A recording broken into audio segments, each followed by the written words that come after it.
I would like now to invite our third guest, who is Mr. Barry Weber. He is the owner and principal designer of Marlborough Cottage Arts and Interiors. Barry has published 5 books with his colleagues, joining the board of the Norfolk Historical Society in 1999. Barry has served as board president until being appointed executive director in 2018. Mr. Weber, I would like to invite you to tell us more about Pupin's life in Norfolk and what you know that we don't know about Norfolk and Pupin. Okay, well, thank you. And I'm honored to be here with you all and really enjoyed hearing all this information too from the other speakers. Really great to put it all into one context. So what I'm going to share with you today, and I'm going to move to my screen share here.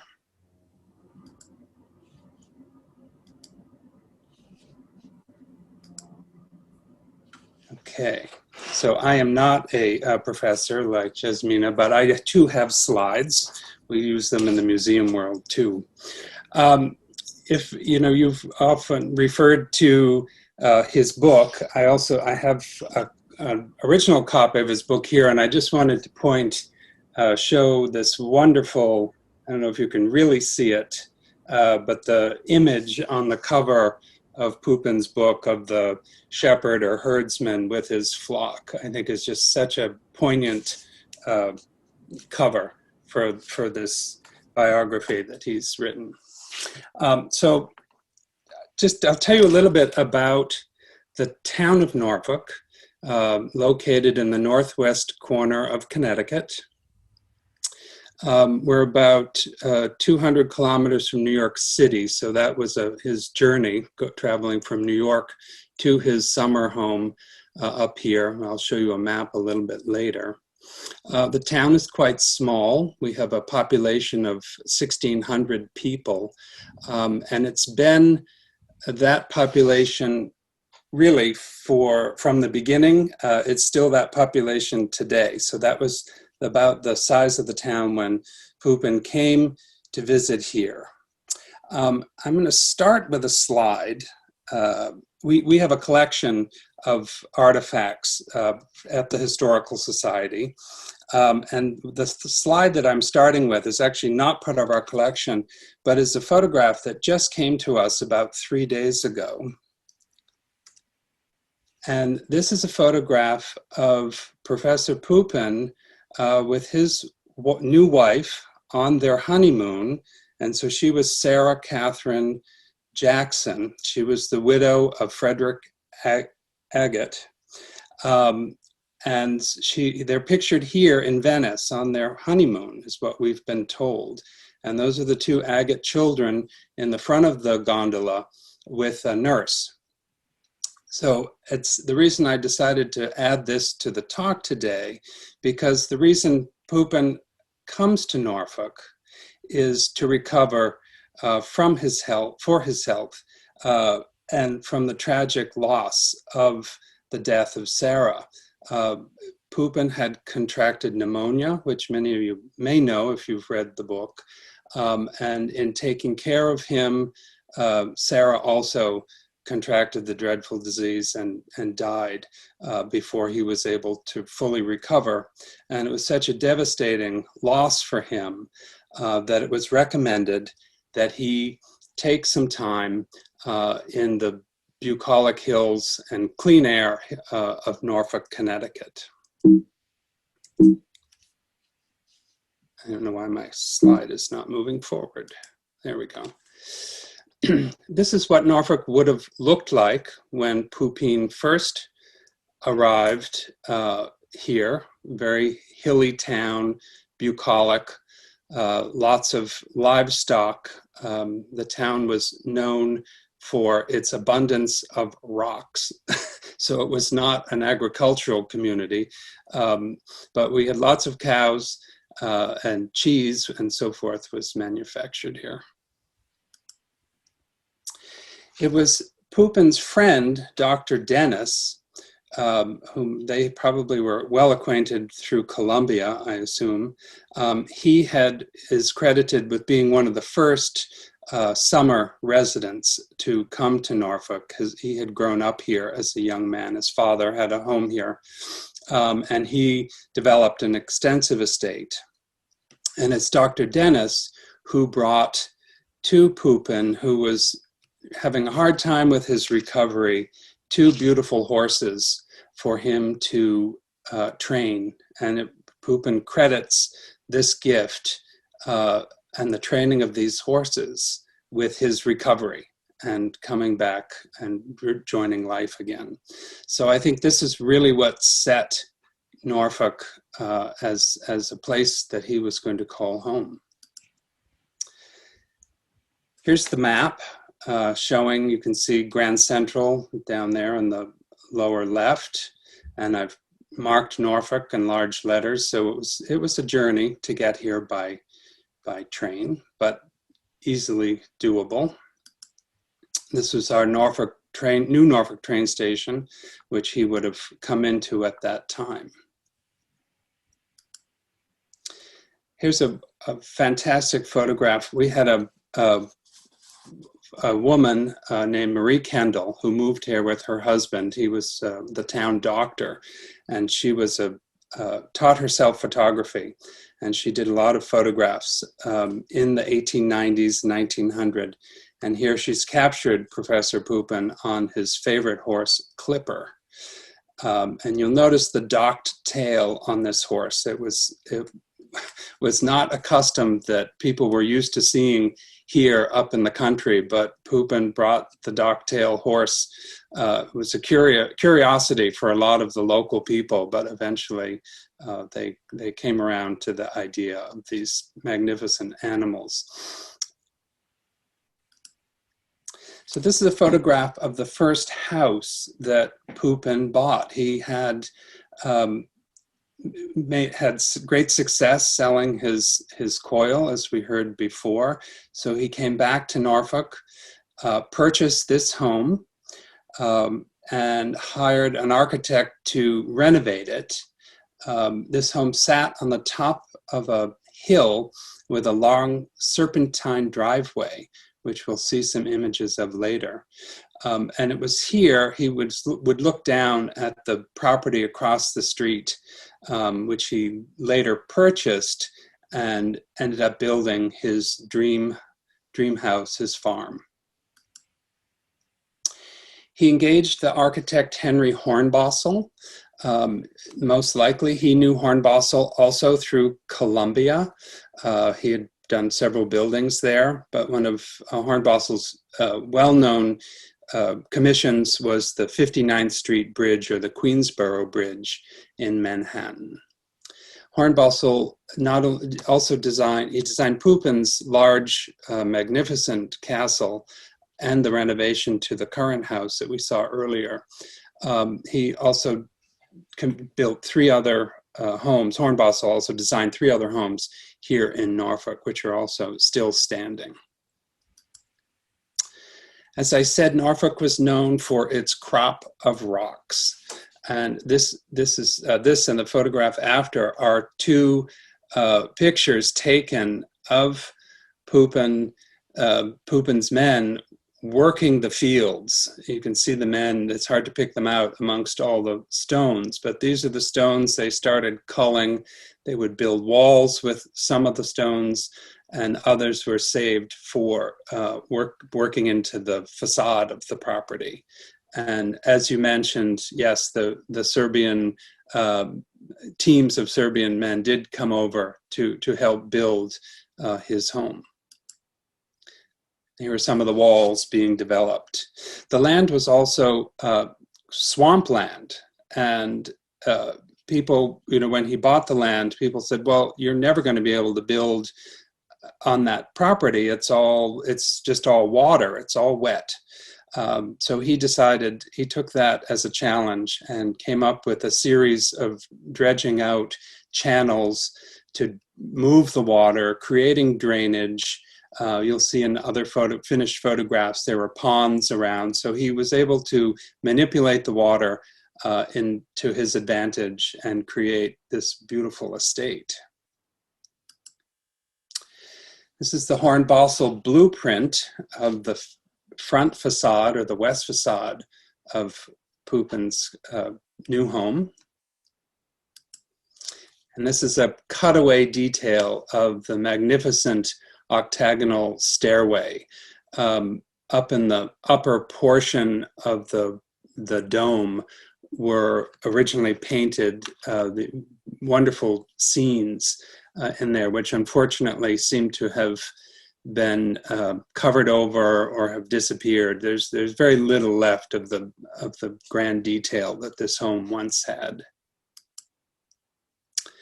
This is the home under construction, which is always a treat to see a work in progress. It's not something people often photographed.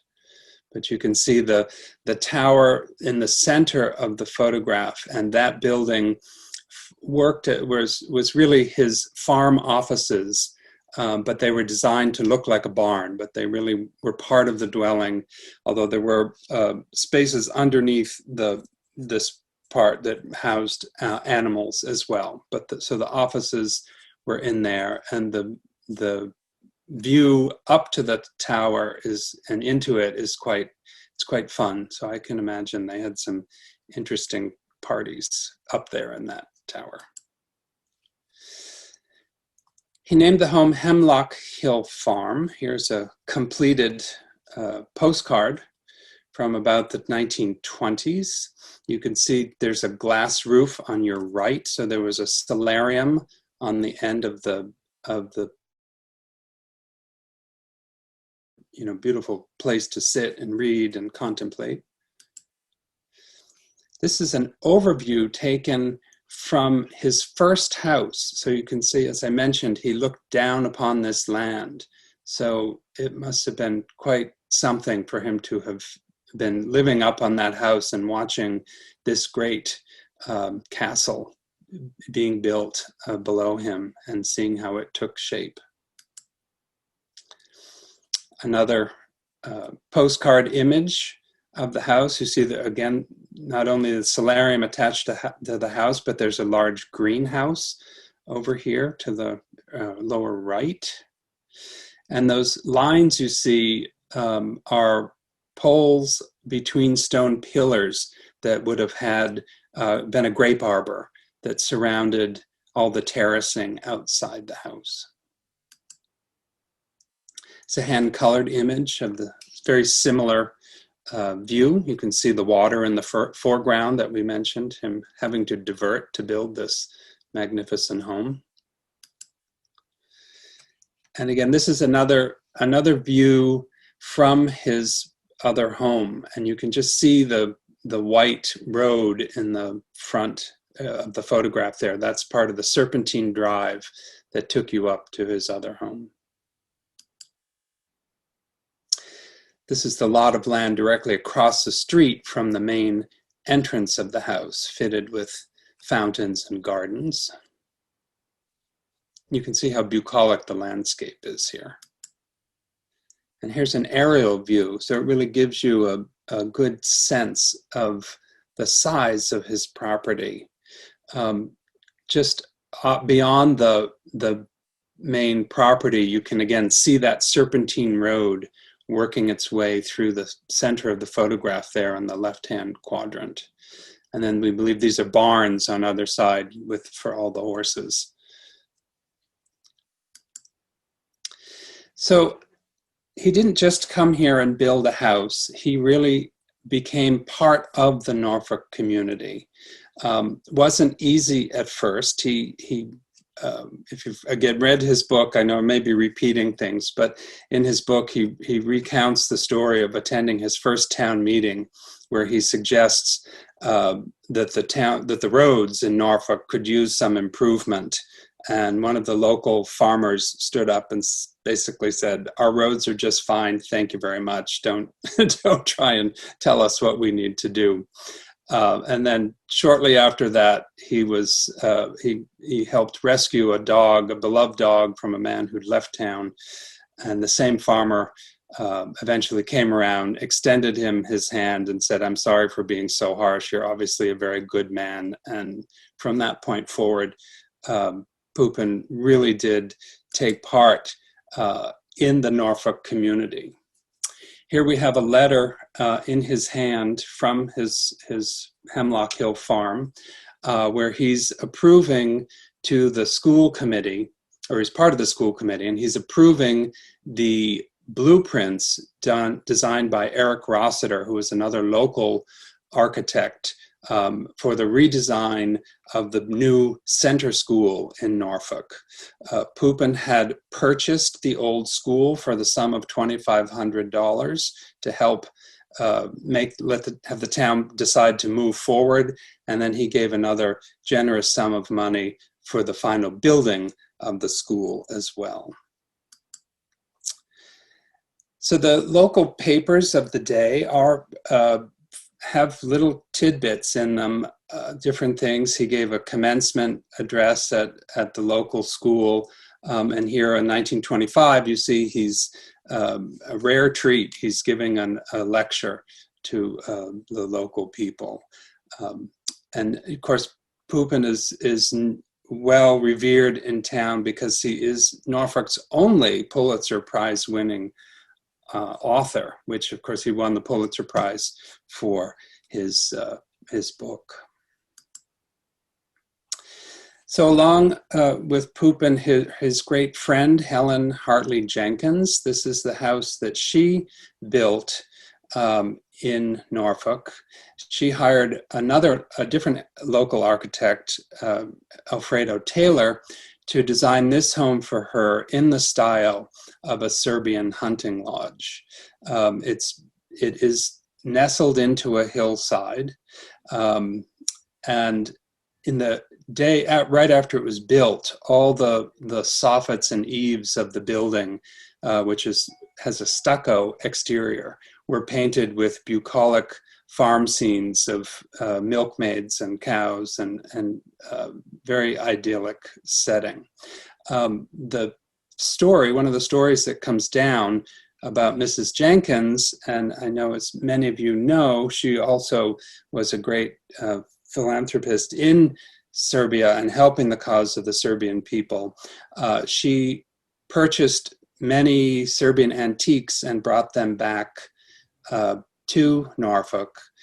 In fact, many of the spaces in the house were designed specifically to house this collection of antique furniture, which sadly no longer exists, but we do have reference that this was her plan.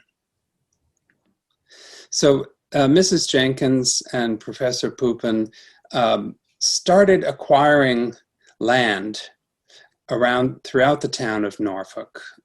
They realized they were in the mid-19th century, Norfolk was a small industrial center for the size of our town. But by 1900, all these mills had disappeared, and certainly by the 1920s, many of them were in disrepair. So Pupin and Mrs. Jenkins purchased land and often tore down some of these buildings if they were not able to be saved, or fixed them so that they wouldn't become an eyesore to the town. So they really did a lot of work in saving and preserving the beautiful nature of Norfolk.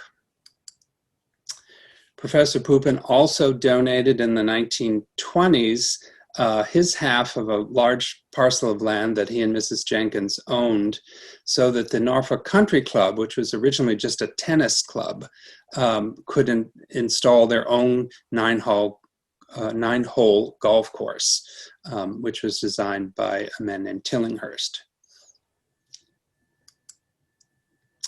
In 1926, and this is sort of an odd little photograph, but I'll explain. In 1926, Pupin designed and donated a new lightning rod for the Church of Christ Congregational Church in the center. This stands on our town green. It's quite a showpiece of the town. What the piece you see up to the left is part of the original early 19th century set of iron links that ran down the length of the chimney. It was the primitive form of the lightning rod. And Pupin, designed and installed a more contemporary and current lightning rod that he said would protect the church, which it has all these years. We have one of the few artifacts that we do have in the collection is this diploma from the National Academy of Science of the United States. Unfortunately, the diploma is in terrible condition, and this is actually a digital reproduction, which we were able to then clean up the process with. And I'm going to end this little slide lecture with this photograph, which we think is taken around 1930. A house party at the Pupin residence, lots of friends. It looks like really quite the party. You see several people in riding habits, and we don't know any details of the day, but it certainly looks like he knew how to use this house, entertaining and enjoying life. So thank you. Thank you so much, Mr. Weber. This was outstanding and exquisite. I can say I learned so much about backstory and about Norfolk, and I'm pretty sure that other people as well. And I can say for sure that I will, as soon as possible, come to visit Norfolk. Okay, I promise. Yeah, yeah, I promise, really.